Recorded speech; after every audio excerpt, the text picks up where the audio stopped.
Exercise 14, Add and Modify Table, part of the Word 2007 Core Preparation Guide, brought to you by Shiftkey Solutions. In this exercise, we'll be modifying an existing table and inserting a new table.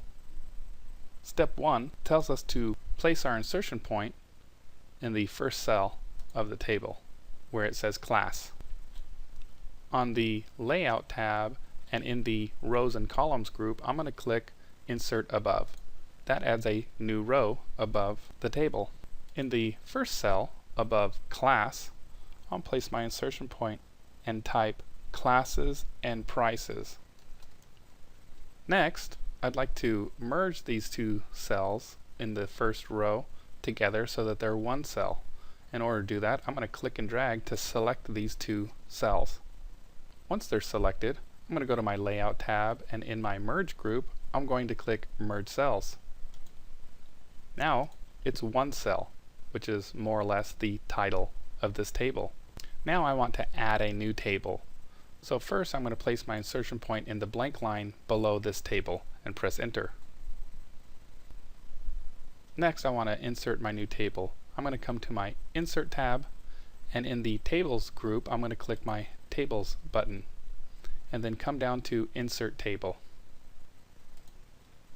From here I can choose the number of columns and rows in which I'd like for my table to be. I want to have 3 columns. I'll press Tab, and I want to have 2 rows. Next I want to identify the fixed column width. I want to change the fixed column width from auto to 1 inch. Now I'll click OK, and there's my new table. In this first cell, I'm going to type in Level 1. And I'll press Tab and type Level 2.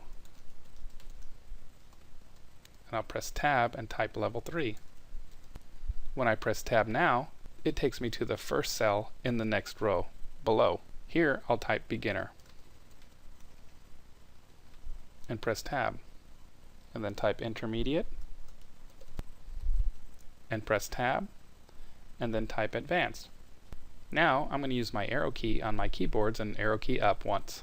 Now my insertion point is inside the cell Level 3, and my next goal is to add a new row above this.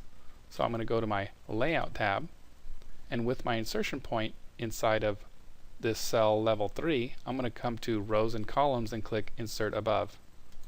Now I have a new row. And that was easy. That concludes Exercise 14, Add and Modify Table. Thanks for joining me. Next, Exercise 15, we'll be talking about pasting options.